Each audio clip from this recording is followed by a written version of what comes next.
Good morning! Muli nagkita-kita nga muli ang Kalingap Angels at may nidagdag na muli sa kanila.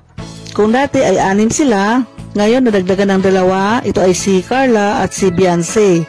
Dapat 8 sila ngayon pero dahil si Reyna ay absent, 7 na lang sila na na-feature ngayon o naipakita sa atin ng Kalingap. Hindi naman natin masisi na si Reyna ay wala dyan dahil siyempre maunawan natin kung bakit siya ay hindi palaging naisasama sa mga lakad ng Kalingap. Pero sa isipan at damdamin ng mga nanonood, si Reyna ay kasama dyan sa mga nag-reunion o mga nagsama-sama ang mga Kalingap Angels. Kung titingnan mo nga naman dito sa mga Kalingap Angels ay wala kang maitulak kabigin dahil iba-iba sila ng ganda, iba-iba sila ng katangian at may kanya-kanya silang mga talent, di ba? Dahil ang ganda naman hindi naman nakikita lang yan sa panlabas, kundi makikita mo yan sa panloob.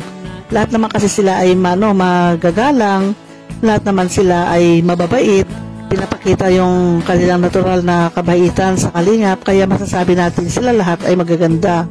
Bagamat ang mga viewers may kanya-kanyang mga manok yan, meron ditong manok kay Joy, may manok kay Dara, merong bet naman kay Rose Ann, doon kay Carla, kay Beyonce, kay Eden, kay Melka, ayan, lahat na nabanggit ko na. May kanya-kanya kasi sila na katangian, may kanya-kanya silang talent, ganyan, at may kanya-kanya rin silang mga supporters o nagmamahal sa kanila. Bigyan ko lang ng pansin itong si itong si Carla, kasi si Carla alam naman natin na talagang napakamahiyain yan.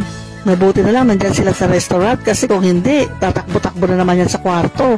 Yung pagiging mahihain niya ay talagang normal yan kasi bilang isang dalagang Pilipina, makikita mo talaga yung pagiging isang dalagang Pilipina. Pero pasasaan ba't masasanay din yan dahil sa umpisa lang yan medyo nahihiya. Pagdating ng mga ilang araw na magkakasama sila o sabihin natin mga ilang panahon na magkakasama sila, yan, ma-adjust na rin yan yung kanyang sarili at makakapaglabas na rin siya ng kanyang mga saloobin, ganyan. Dahil masasanay na siya sa Kalingap Angels. Nakakatuwa lang kasi ito dahil pati pagpapakilala, pati yung pagsasalita doon sa restaurant, ay hindi mo alam kung anong gagawin niya, natetense siya. Buti nga hindi siya tumakbo o hindi siya nagtago doon sa kwarto, wala naman sila sa bahay nila kaya wala siya matago ang kwarto doon.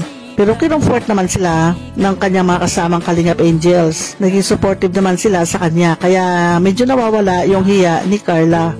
Lahat ng Kalingap Angels ay mababait kaya sana makatapos talaga sila sa pag-aaral at sana mag-concentrate sila sa kanilang pag-aaral at kung anong binibigyan ngayon ni Kalingap sa kanila na tulong ay pahalagahan nila ito dahil bihira yung ganitong pagkakataon, bihira yung ganitong mga pribilehiyo na may magpapaaral sa iyo. Kaya wish ko lang dito sa mga Kalingap Angels na pagbutihin nilang kanilang pag-aaral, huwag nilang sayangin ang bigay na tulong sa kanila ni Kalingap Rab. Okay, hanggang dito na lamang ang aking sasabihin at maraming salamat sa inyong panonood. Hanggang sa muli, bye-bye!